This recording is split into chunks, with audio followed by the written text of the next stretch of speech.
2 o'clock, so I'll go ahead and get us started. Welcome everyone to our May 4th webinar with Texas Children in Nature Network. My name is Sarah Coles. I'm the Executive Director of the network and happy to have you with us today. We are recording our session, so we ask everyone to turn off their camera and mute themselves during the presentation. I will be monitoring the chat, so if you have any questions, you can share them there. I'll share them with our presenter. Amanda McMickle is running tech for us today. Thank you, Amanda. As I said, we're recording the session and I'll share it in an email in the following days. If you're uncomfortable with your name showing, you can change your name to anonymous and then private message Amanda with your name for our attendance. Let's go ahead and do our land acknowledgement. Texas Children in Nature Network is headquartered in Austin, and as such, I'm on the ancestral and unceded land of the Tonkawa, Comanche, and Sauna people. Our ongoing colonial presence on indigenous lands compels us to take action now to counteract the effects of colonization. The work we do through the Texas Children in Nature Network is one small step towards that effort. To learn, I'm going to put a little bit more about land acknowledgements in the chat in just a second. And I'd like to go ahead and welcome our speaker today, Dr. Andrew Busch. He is the author of City in the Garden, Environmental Transformation and Racial Justice in the 20th Century Austin. Welcome, Andrew, and happy that you could join us today. I'm really happy to be here. Thanks for the invite, Sarah, and it's wonderful to get to speak with you all for a few minutes here.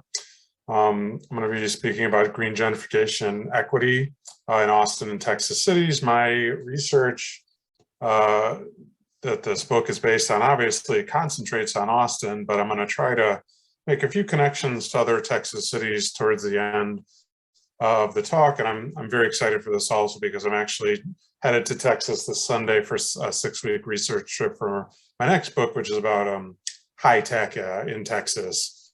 And I won't talk about that, but if you want to ask about it, it has some of the similar themes to this book that I wrote, right? So, oops.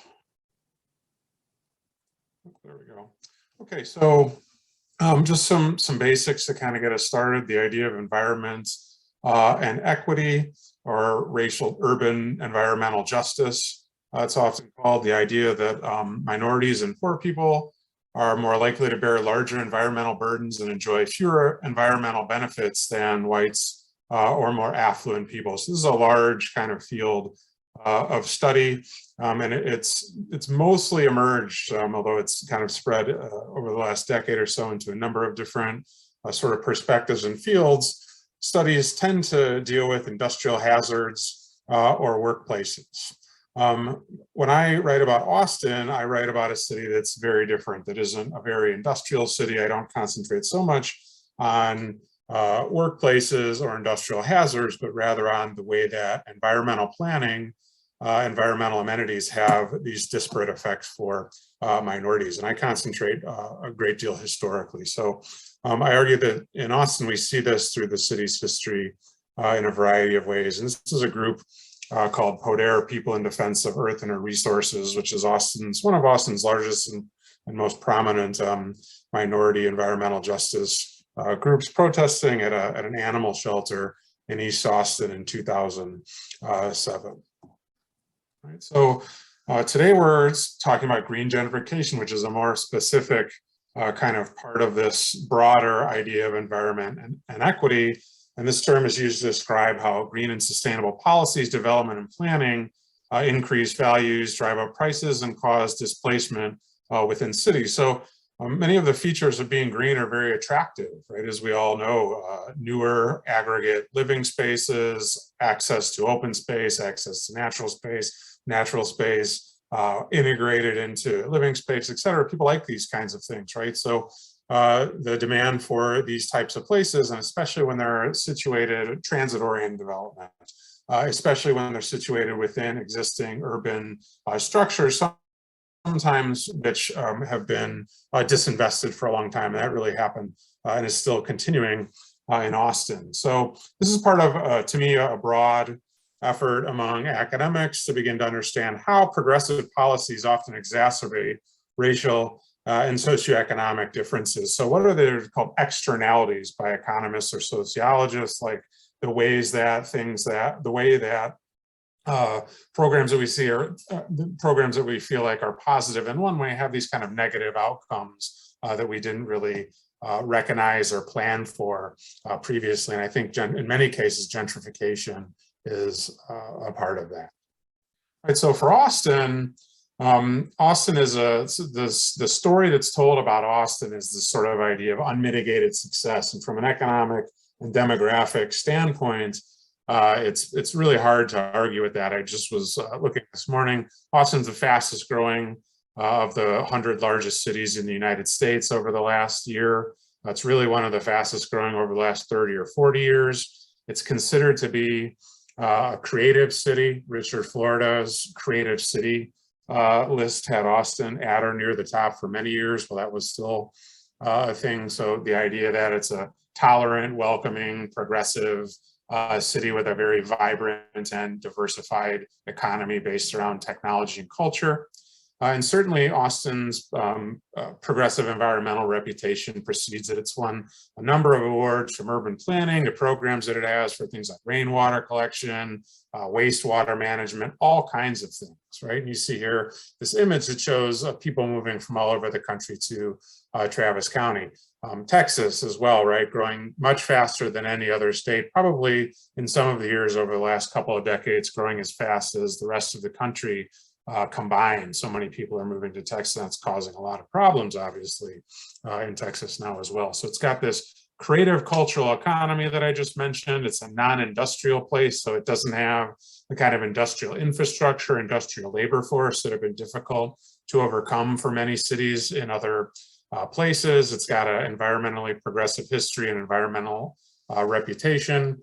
It's often considered a blue island in a red sea, so a place that has a long kind of history of liberalism and progressivism. And it's become really a model of growth for many other cities, kind of Austin model of growth, blending all of these economic attributes with nice natural amenities, a nice sort of lifestyle, and a strong, vibrant economy and cultural scene. And as I think many of you have probably heard, these many sort of high profile tech moves to Austin and the rest of Texas really over just the last few years with Tesla, Facebook, and then important but less kind of recognizable companies like Digital Reality all relocating to the Austin area in the last few years. Its reputation has begun to grow based on that. Right, so one of the questions that I asked in my research, how can such a progressive city also be so troubled when it comes to racial equality? Right, so Austin is, as you can see here, a city that's lost African-American population share. Actually, every census for the last 100 years, Austin has lost African-American population share. Austin, as you see here, has grown rapidly compared to other larger cities, yet still lost African-American population share, much different from most other cities. It's the only city that I know of that has a higher percentage of African-American people living in the suburbs of the city as opposed to the central city, right? It's what got one of the most acute sort of household income and poverty segregation metrics in the United States. In fact, it was #1 in that category, according to a pretty significant study just a few years ago. So it also has a larger income, it also has a larger household poverty level than average in the United States, despite all of the wealth that it's accumulated. So there's something going on here. That's kind of what I honed in, this kind of dichotomy between the vibrant growth and the really troubled sort of racial and economic segregation that the city's experienced. For me, I think that in Austin, the green gentrification that's happened now is part of a century-long process of moving minorities based in part on natural amenities and environmental values. So the story that I tell in the book, and that I'll tell a very brief version of today, is one of continued sort of displacement. And that displacement is linked to oftentimes different ways of thinking about the natural world and the resources that Austin possesses. Right, so I put here the value of whiteness and access to natural amenities, environmental risk avoidance, and relative ease of economic accumulation or growth one of the kind of points I make is that in Austin, as in many other places in the United States historically, there's been economic value associated with whiteness in general, right? That whites have been able to benefit economically more than other groups based on a number of aspects that I'll talk about in my presentation today. But sort of my book, the end of the book is the green gentrification that begins in the 1990s, and I think we're still seeing today in Austin, actually certainly seeing today in Austin. So it's a history of what leads us to this green gentrification. And I think we'll see that the green gentrification is not something new, but rather part of a long historical pattern of discrimination in Austin. Right, so I kind of categorized Austin in 3 eras where I kind of tie environment and race together. The first is this kind of early period in Austin when it was still more or less a town from the late 19th century into the 1930s. I call this harnessing nature, segregating race. The idea here is that during this period, nature was something to be sort of harnessed and overcome for the benefit of humans.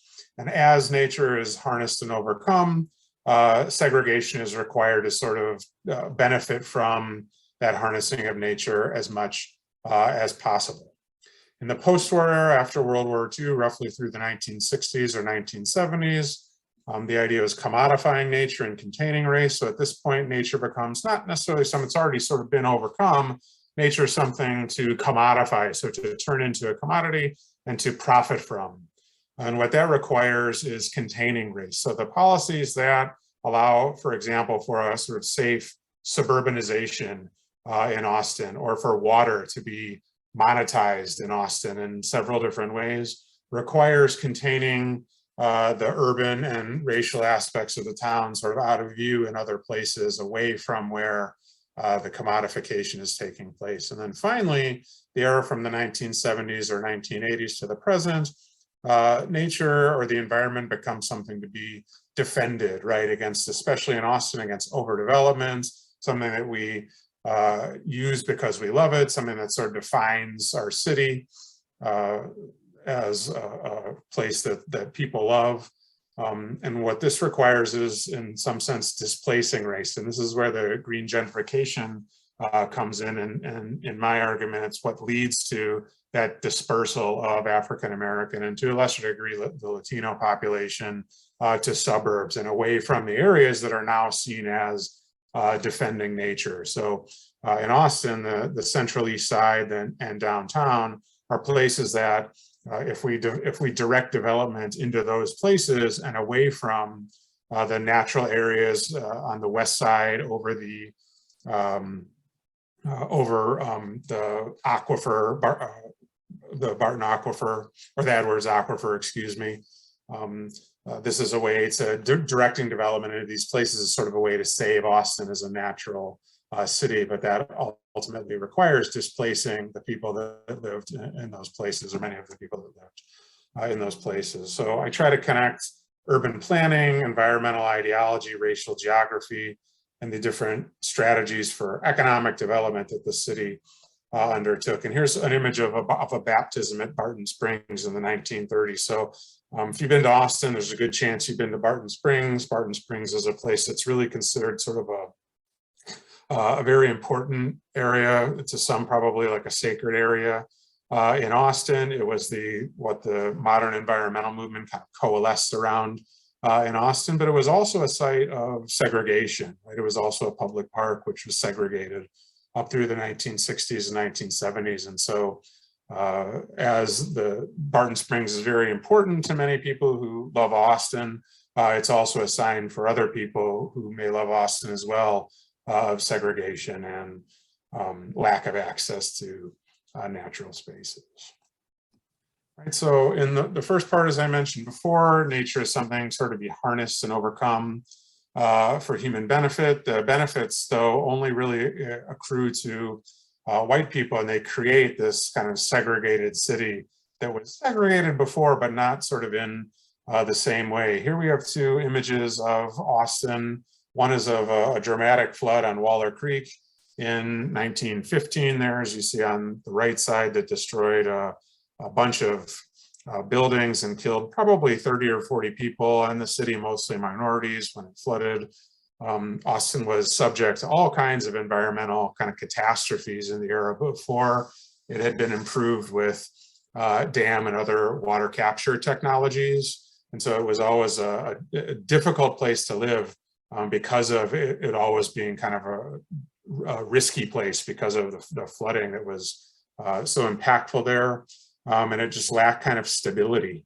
As we all know, Texas has a lot of droughts as well. And so the drought flood cycle, pretty endemic to Central Texas, was something very difficult for Austinites to live through. And of course, poor people lived along oftentimes watersheds and in more prone places that could flood out much easier. And when something like this flood happens, they were the ones who were most vulnerable. On the other side, you see one of Austin's first suburbs today, one of probably Austin's most popular neighborhoods, Hyde Park, developed in about 1901 as a streetcar suburb. You see the streetcar, which went from downtown to the university to Hyde Park. This was a great way of getting around at the time. And you can see there, it's kind of difficult to see, but right here, it says Hyde Park is exclusively for white people, right? And so every neighborhood, more or less, that was developed professionally in Austin, starting in the early 20th century through the 1930s and 1940s, was restricted by race using something called a racially restrictive covenant, which essentially means that you had to sign a document, sort of like an HOA document today, where you could not sell your house to somebody who wasn't white. And so this was legal up through the 1940s and practiced really in many places up through the 1960s. There are some people today that will even find old deeds to their house that still have a racially restrictive clause on them. So this wasn't something unique to Austin, but it was something nonetheless that helped to maintain segregation, at least in newer, kind of more upscale neighborhoods. So water resources in Austin, obviously a big deal for the city that flooded out many, many times, still does on occasion, but much less so because of the water technology. So the city and residents made efforts to dam the Colorado River several times. The famous Austin Dam, which was one of the largest dams in the world when it was completed in 1893, failed spectacularly. In 1900, killing 17 people, destroying the city's powerhouse and kind of leaving urban boosters sort of real depressed, as you might imagine. It took another 35 years for them to complete the flood control projects along the river. You see there, the Mansfield Dam under construction, the whole series of dams along the Colorado watershed there, which create the reservoirs that form the chain of lakes, or the 7 lakes, to the west and northwest of Austin. Those were all paid for mostly by the federal government during the New Deal and afterwards. They provided Austin with a great deal of environmental stability. You see out there near Mansfield Dam in the top part of Lake Austin, if you've ever been out there today, this is one of the wealthiest parts of the whole city, right? So you can imagine that that area was transformed after it was stabilized by the dams into very, very expensive real estate. So a lot of money was made there. It accrued almost all to white people. It allowed for Austin, for the LCRA, the Lower Colorado River Authority, to sell power, to fund itself, and Austin really had cheap power and great access to water in an area like Texas, as we know, that was not always where water was a scarce resource kind of in many places. So it provided this really strong incentive to move to Austin and develop Austin, and also to just give Austin an opportunity to grow very quickly, and it did. So all of these things accrued almost entirely to white people. If you've been to Austin, the last of these dams is essentially right at I-35, which has also traditionally been, or was in the 20th century, the sort of demarcation line between white and minority Austin. So it's pretty stark, right, that the last improvement to the river, the last real improvement to the river is right at that line. Everything is suppressed. So within the city, I chart how the transformation of the area from sort of unimproved to improved requires, or at least goes along with these new forms of racial segregation. So as places are improved, racial geography changes drastically. So I kind of chart early on in the book how in the pre-World War I era, that geography, racial geography was defined by natural hazards. African Americans and other minorities tended to live in more vulnerable places along watersheds, near garbage dumps in areas that were not very well improved. The old Latino majority area was right where Waller Creek meets the Colorado River near downtown Austin. So that was a very dirty area. People would just kind of dump their garbage. Sewage would come down those areas as well. The city after World War I kind of decided that they needed to begin improving the environment there to begin kind of attracting businesses. So it implements land use zoning for the first time. And in consort with the Austin Plan of 1928, which is sort of an infamous plan around Austin, which basically says, well, we can't legally segregate or use zoning to segregate by race. That's illegal, it's unconstitutional. What we're going to do is try to segregate by amenities, right? So we're going to put the African-American school and park and library all in one section of town, and hopefully that will sort of naturally encourage people to move to that side of town. And they chose the east side of Austin for a number of reasons. There was already a pretty robust African-American community living over there, but it also had to do with improvements, right? They began improving the creeks in central Austin to make them safer, to park Shoal Creek west of downtown Austin to make it into a park area, to make the floodplain kind of into a park area. And so the Austin Plan of 1928, which is seen as this, usually most people point to this sort of racial statement. Really what it was a small racial statement within a much larger kind of environmental vision for the city, to how to take advantage of the city's nice climate and sort of white collar lifestyles, and to make it nicer to try to attract investment. And then when they build the dams in the 1930s, kind of things take off.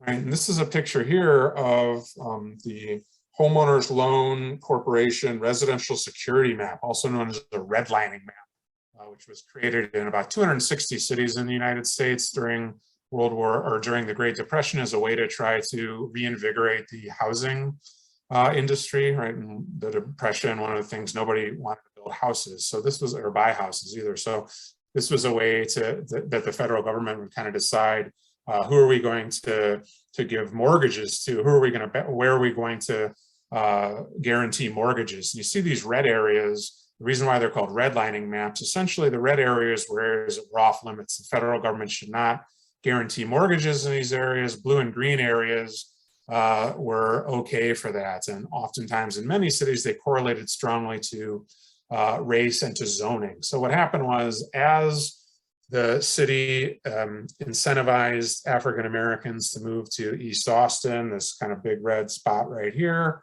they also zoned this whole area to be industrial as well as residential. Austin had cumulative zoning, which means that zoning became more intense, but it didn't exclude other functions. So you could have, like in this area, you could have heavy industry, light industry, and residential, where over here you could only have residential, for example, right? So there are multiple uses, and of course that keeps land values down because people don't want to live next to somewhere where they can, where maybe, a meat packing facility might be built or something like that, right? So this map institutionalizes, again, East Austin as a place that's devoid of investment opportunities. Banks aren't going to loan to places in red when they have guaranteed loans in places that are blue. And it's a way to kind of exacerbate existing segregation. Over here you see Clarksville, this neighborhood stayed African-American, didn't have any city services well into the 1970s. Wheatsville right here, which pretty much died as an African-American community. And then this was a South Austin, kind of an interesting sort of mixed community at the time. You see here some racial geography between 1880, when there are sort of colonies, right? Again, the Wheatsville colony, East Austin, kind of around East Avenue, which becomes 35. But by 1940s, you have a much more kind of centralized African-American community. There are still some outliers, but easily by 1940, the majority of African-Americans live in the designated African-American area over there. So the plan kind of worked to bring African-Americans into that area, and it became, that trend continued through most of the 20th century. So after World War II, the city turns to this idea of how are we going to make money from our natural environment, right? And so water, tourism, and real estate development, and then cultural events like the Austin Aquafest, which is sort of the forerunner to South by Southwest, were the central ways that the city did this. The book kind of documents the way that water transforms, and I mentioned this a little bit earlier, I won't get into detail, but really makes for a nice place, right? In hot Texas, having water around, having water to drink, having water to go swimming in, and having water that's not going to flood is obviously really important to growth. And Austin Aquafest becomes a sort of celebration of water in an arid place. It was a yearly festival that took place for a couple weeks, usually in the summertime, to encourage people to come down to kind of celebrate Austin's cultures, and certainly to celebrate water as well. At the same time, the city also decides to use the University of Texas to generate a knowledge economy. There's this idea of, basically they call it industry without smokestacks, right? How do we grow without becoming a dirty city? These cities that they see in the north that are starting to kind of become dilapidated, and they say, we don't want this, right? We'd rather grow based on quality of life and white collar jobs, having a middle class base and a middle class economy. And so UT becomes very central to this. The Balcones Research Facility, which is now called the J.J. Pickle Campus, UT's research park, which is kind of out in Northwest Austin off 183. And then Tracor, a company in Austin, for Austin's first sort of homegrown Fortune 500 company, which kind of emanated out of that, people at that research park. So the city chooses this kind of non-industrial suburban course for growth. And it's really a smart choice for them, but it also requires, as I mentioned before, this increased level of segregation. So, for example, urban renewal is an important part of this process. Urban renewal was a federally sponsored way for cities to claim and redevelop land in the mid part of the 20th century. And so they would use eminent domain, which means they could just kind of take the land and repurpose it. The university always looking to expand. If you've ever been to Austin, UT is kind of locked into the center of the city. And so what UT does is they expand to the east. They choose to expand to the east into a neighborhood that was mixed and heavily African-American. This is a part of the plan. You see University East urban renewal down there. I-35 is part of that, part of urban renewal as well. And what it does is, one, it displaces a few thousand, most likely African-Americans, and probably a couple hundred African-American owned businesses as well. And many of these people are displaced from houses that, when you look at the maps that the Urban Renewal Agency did in Austin, displaces them from homes that were, and businesses that were in very good shape, right? So they had to clear out these entire areas. You can't just leave, a structure standing in the middle of an area you're going to clear. So they wound up clearing out and forcing relocation for many people. And the city didn't really have a plan for how to relocate these people. So there wasn't nearly enough public housing. Of course, residents are very reticent of public housing in general. And so what winds up happening is you see higher concentrations of African-Americans in existing African-American neighborhoods after this process takes place. So it kind of furthers segregation and makes the university and several other places kind of near downtown Austin more attractive for that type of knowledge-oriented investment and growth that I mentioned previously. So you see here like I-35 versus the nice barrier previously, which was East Avenue, much different, right? This is just, to me, like a nice visual symbol of how East Austin became even more segregated in the 1950s and 1960s as opposed to what it looked like previously. And finally, in the 1970s, Austin becomes something, or the nature becomes something to be protected. One of my favorite characters in Austin history in my book, Roberta Crenshaw, there was actually the mother of the famous golfer, Ben Crenshaw. She was a really vital and instrumental person in the early environmental movements in Austin. She helped for the early environmental movement to kind of coalesce in Austin, and really her big thing was to keep downtown from being, and the waterways of downtown from being completely overdeveloped and kind of privatized. So if you like to go on the hike and bike trail in Austin, I think she's the one who's the most responsible for sort of maintaining that area as a natural place to, she called it Austin's front yard, right, to be used as a way to kind of showcase the city, but also for the enjoyment of the population. The 1970s Waller Creek incident on UT campus, the regents tried to destroy and wound up destroying a grove of trees around Waller Creek on campus to expand the football stadium.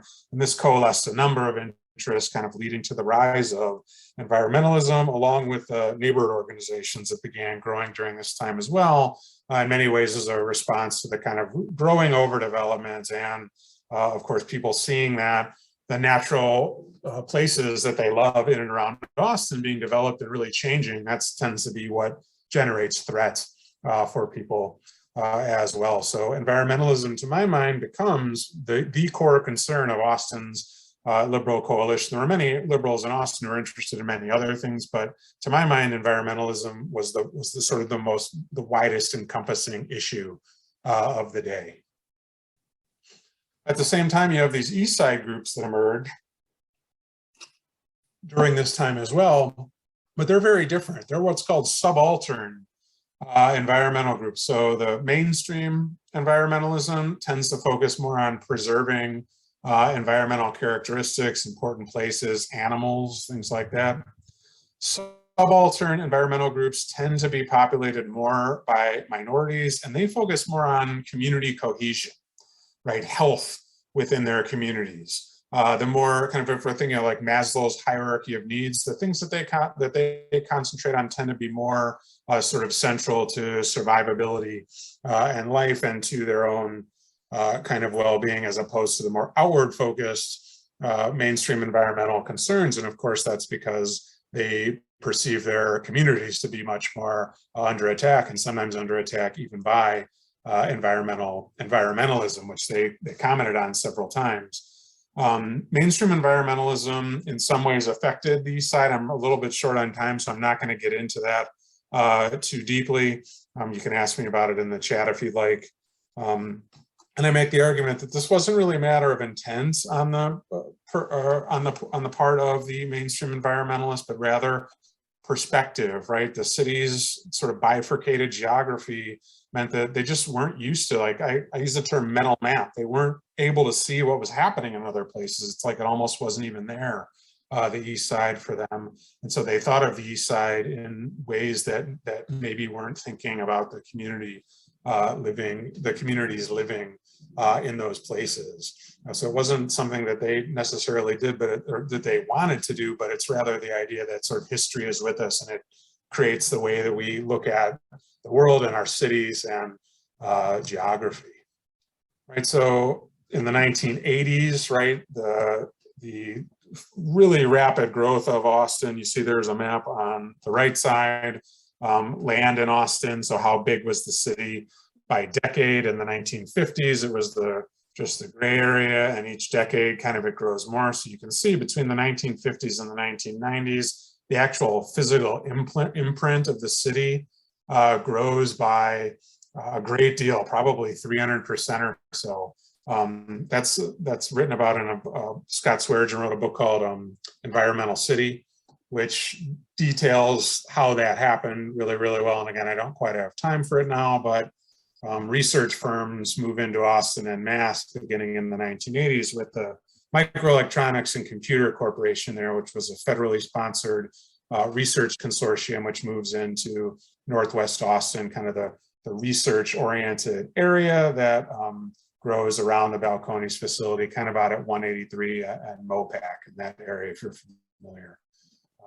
Austin. So the final chapter kind of juxtaposes the mainstream and subaltern movements, sort of shows how in many ways they focused on some of the same issues. Both were quite reticent of high-tech development in Austin and growth, but they looked at it in very, very different ways. Sometimes they got together on certain issues, but many times they were sort of two ships passing in the night.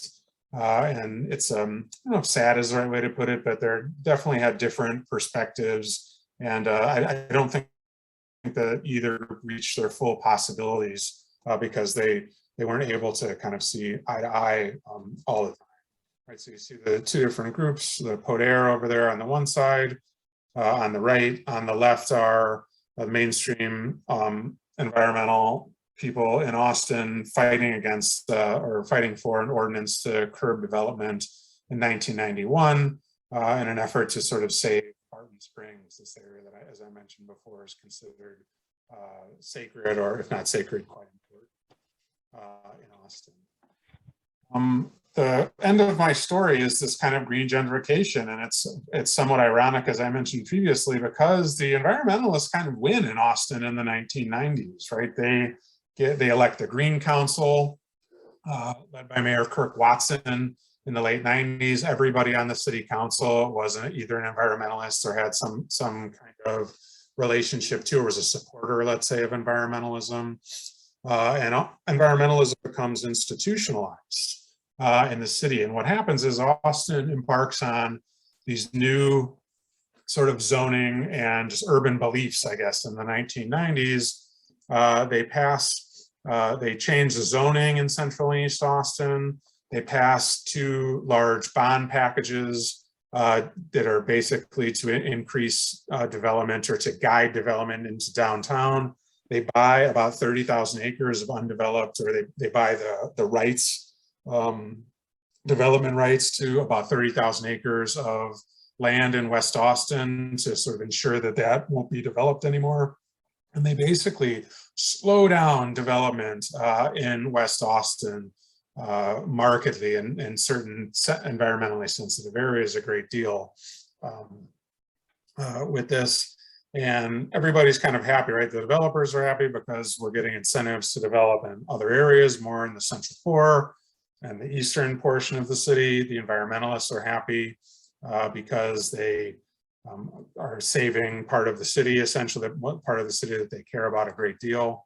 But what happens is that this leads to that environmental or green gentrification. In the early 2000s, you see here the Central East, the Central Core and Central East Side, and really some other neighborhoods too in Central Austin, experienced really, really crazy increases in property values, in rents, in property taxes, et cetera.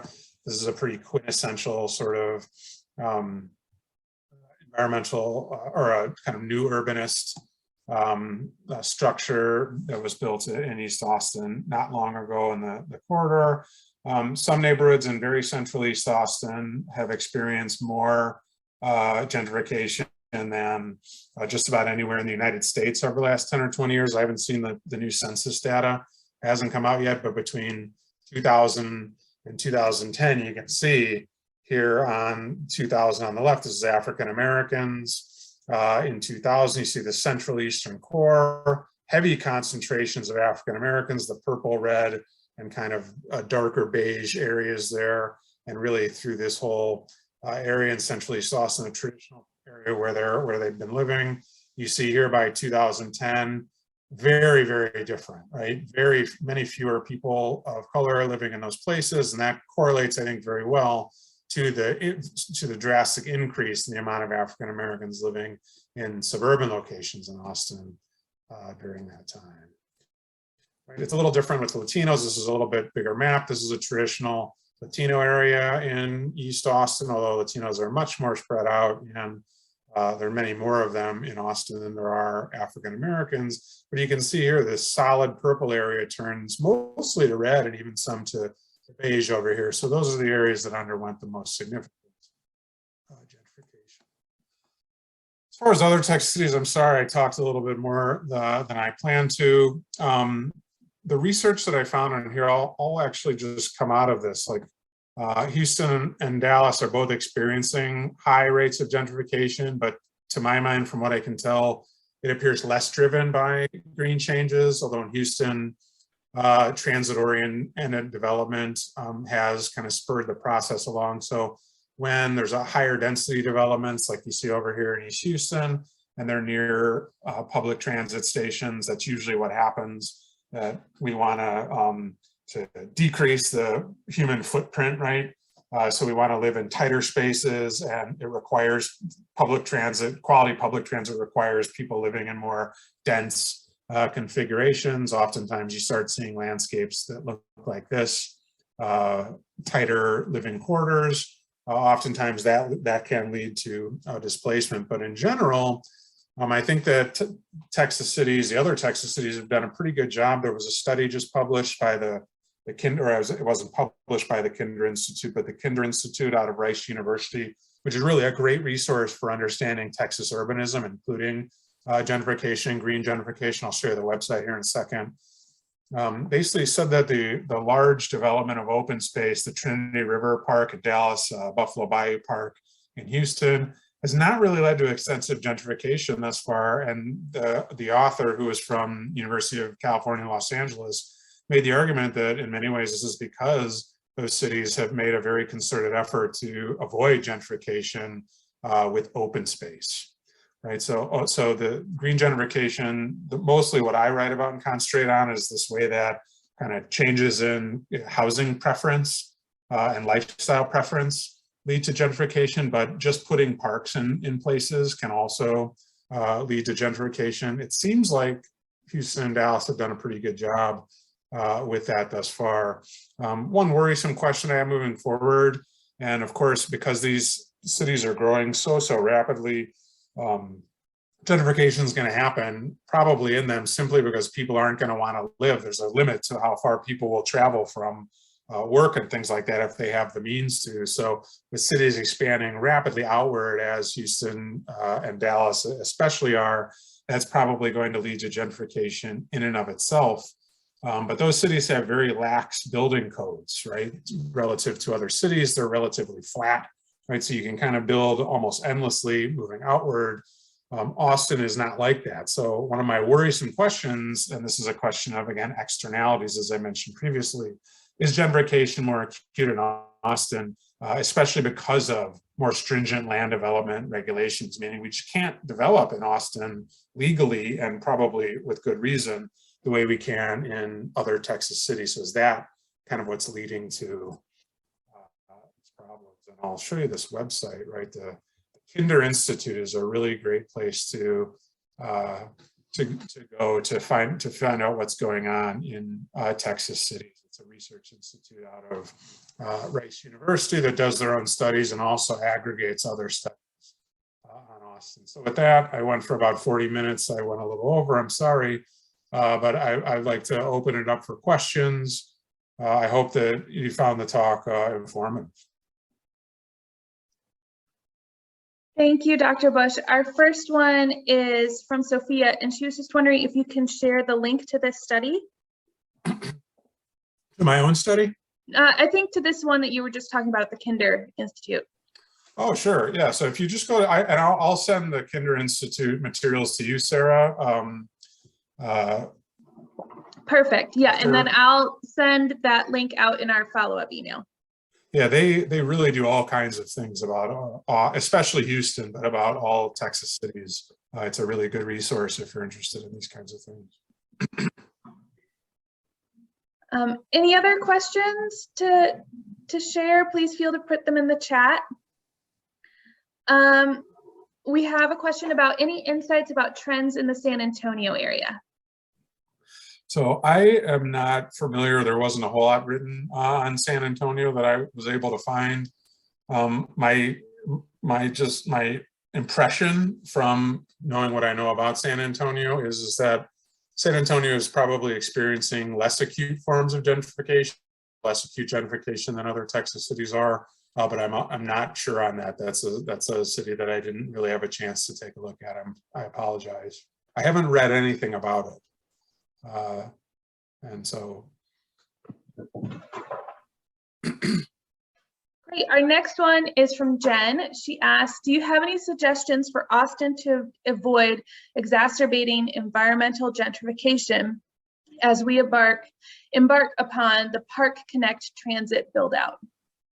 And Liz is seconding. I mean, I think a lot of the things, so here's right in this report, right, are some of the main ways that Houston and Dallas avoided it. So as you see here, right, the city has to take a really, to my mind, a very aggressive kind of stance to combat gentrification, especially with transit-oriented development. In Austin, I think that obviously with how bad traffic is and with how fast the city's growing, and the city's doing, from what I know, everything that it can to try to increase density. I know from people I know who still live in Austin, you know, they're making it basically very easy to try to build a second structure on your property to rent out in certain neighborhoods that really are trying to improve density, and with that will require improvements in public transportation. So I think you're exactly right that transit-oriented development, especially rail lines, is sort of the next frontier of gentrification in Austin. I think the city has to do more direct programs than they've done, or at least that I'm aware of them doing in the past. So things like rent control, staving off evictions. I really like the idea of community land trusts, so buying land. Austin still is not, it's much more dense than it was 20 years ago, but it's still not really that dense by urban standards compared to many other cities. There still is open land in the downtown core. Community land trusts are basically when the community buys land and develops it sustainably for lower income kinds of people. I think that is a really good program. And I think that even things like, you know, home buyer loans for those who qualify, rethinking and making zoning more inclusionary, as it says right there. You know, but it really is going to take a very aggressive effort on the part of, I mean, not just the city, but residents, right? Residents are the ones who pay the taxes. They're ultimately footing the cost for these kind of things. And it's also very difficult too to figure out who should qualify for these types of benefits as well. It's hard to imagine living in Austin right now with a family on probably way more than the poverty level. I remember there were a number of developments, you know, 20 years ago in Austin that the city incentivized them, these kind of new urbanist apartment complexes, the city incentivized them to develop low rent units, but because of the amount of money that they were getting for the regular units, they all sort of turned it down, right? They said, we'd rather not take the subsidies and just get what we can via the market and not take advantage of those programs. So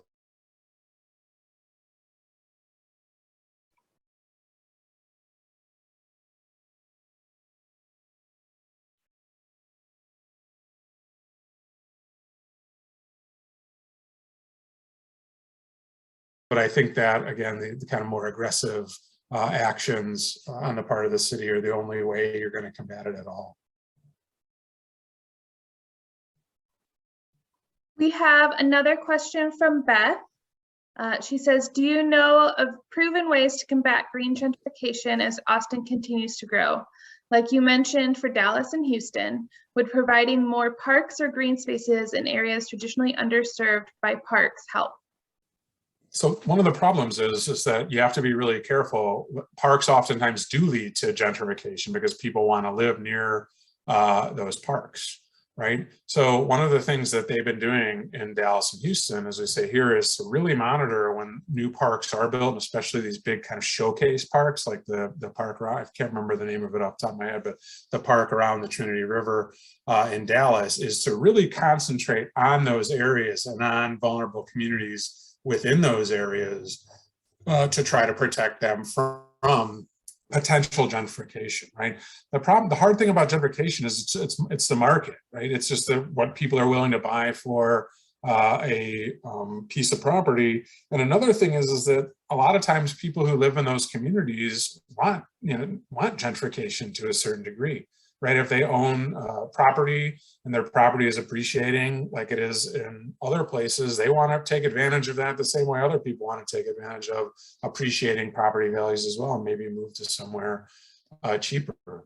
So it's hard with gentrification to my mind because there is no sort of foolproof way to do things. The best thing to do is to have a lot, to my mind, the best thing to do is to have a lot of sort of tools in your toolbox to help the people who want to avoid gentrification to avoid it. Okay, that was the last one in the chat right then, but I just put a last call for questions in the chat.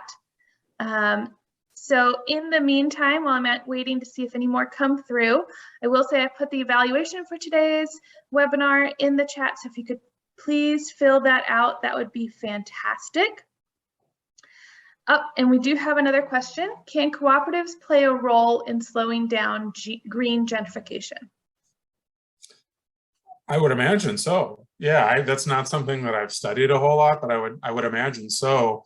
I think that, you know, you look at what cooperatives are sort of, what are the role that cooperatives have traditionally played in places where they're more prominent, like New York is really the only American city that I'm aware of that has a substantial amount of cooperatives. They've allowed for people to live and to own property in very expensive places that otherwise probably couldn't. Right. So to my mind, yes. And I think Austin is a place that probably has a demand for cooperatives, or there are a lot of people that would like to live in cooperatives in Austin, just based on what I know of Austin, the culture of the place. I lived in Austin from 2004 to 2012. I got my degree at UT. So a lot of my knowledge and interest in Austin is from a personal, my personal perspective. As much as from my professional perspective. So, it's not something that I've researched particularly, but I would imagine that co-ops could be a significant component to slowing down gentrification.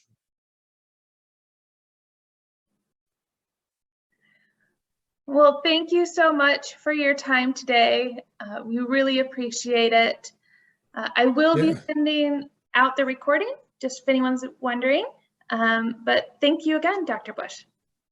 Yeah, thank you all so much for attending. I hope it was informative. I'm sorry that I couldn't answer every question, but I'm very happy if you want to email me or to get in touch with me at some other point to discuss something else. I'm happy to do some research if you have a question that I was unable to answer previously, or to talk about whatever you'd like to talk about.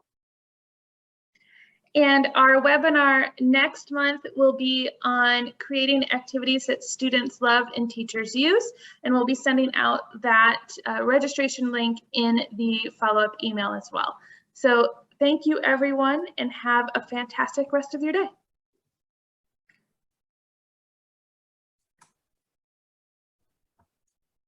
Thank you. Okay.